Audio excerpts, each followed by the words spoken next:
आज आपण पाहणार आहोत झणझणीत घोट्याची रेसिपी। तर नमस्कार, स्वागत आहे तुमचे खमंग रेसिपीज कट्टा चॅनलवर। मी प्रतिभा तुम्हा सर्वांचे मनापासून स्वागत करते। तर आज आपण बनवणार आहोत घुटं। त्यासाठी मी इथं 1 वाटी काळी उडदाची डाळ घेतली आहे। तसंच वाटणसुद्धा तयार करून घेऊया। पाव वाटी खोबऱ्याचे काप, 8 ते 10 हिरव्या मिरच्या, 10 ते 12 लसणाच्या पाकळ्या, 1 चमचा जिरं, थोडीशी कोथिंबीर घेतली आहे। आता हेच वाटण तयार करून घ्यायचे। त्यासाठी मिक्सरच्या भांड्यात मी हे सगळे जिन्नस घालून पाणी न घालता याचं एक वाटण तयार करून घेणार आहे। तर अशा पद्धतीने माझे हे वाटण तयार झाले। आता आपल्याला डाळ शिजवून घ्यायची आहे। त्यासाठी मी 1 वाटी डाळीला 3 वाट्या पाणी घालून चवीनुसार मीठ आणि 1 पळी तेल घातले। तेल घातल्यामुळे डाळ छान शिजते। डाळ पण आपण 2 ते 3 पाण्याने स्वच्छ धुवून घ्यायची आहे। आता ही आपण या पाण्यात घालून घेऊया। व्यवस्थित मिक्स करून घ्यायचे आणि आता कुकरचं झाकण बंद करून आपल्याला हाय फ्लेमवर याच्या 4 शिट्ट्या करून घ्यायच्या आहेत। ह्याला सातारी घुटं जरी म्हणत असतील तरी महाराष्ट्रात बऱ्याच ठिकाणी ही रेसिपी बनवली जाते। जसं की माझं माहेर खानदेशात, त्या ठिकाणी ही रेसिपी बनवतात। त्याला भले उडदाच्या डाळीची आमटी म्हणत असतील पण या पद्धतीनेच बनवतात।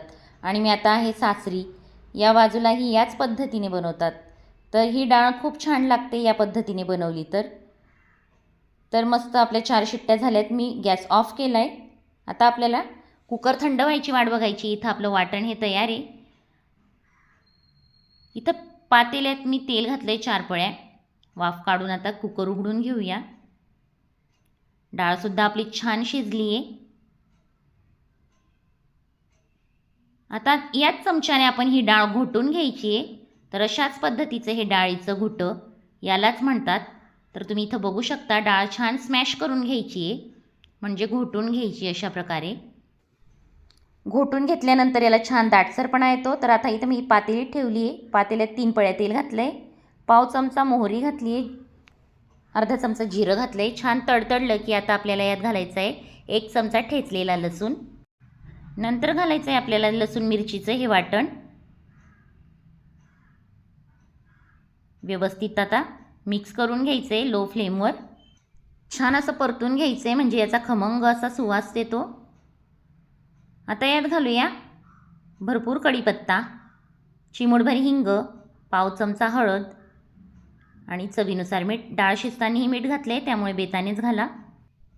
तर हे व्यवस्थित मिक्स करून 2 ते 3 मिनटं छान असं परतून घ्यायचं आहे। आता यात घालायचं आहे पाणी। तर इथं 2 ग्लास मी पाणी घालते आहे। कन्सिस्टन्सी ॲडजस्ट करत आपल्याला यात पाणी घालायचं आहे। आता घालूया ही घोटलेली डाळ। छान स्मॅश झाली आहे। आता डाळ काढलेल्याच कुकरमध्ये थोडंसं पाणी घालून आपल्याला या फोडणीत ओतून घ्यायचं आहे। आता 2 मिनटं फक्त हाय फ्लेमवर ठेवायचं आहे। याला उकळी यायला लागली की गॅसची फ्लेम लो करून झाकण ठेवून याला उकळू द्यायचे। तर इथं बघा उकळी आली आहे।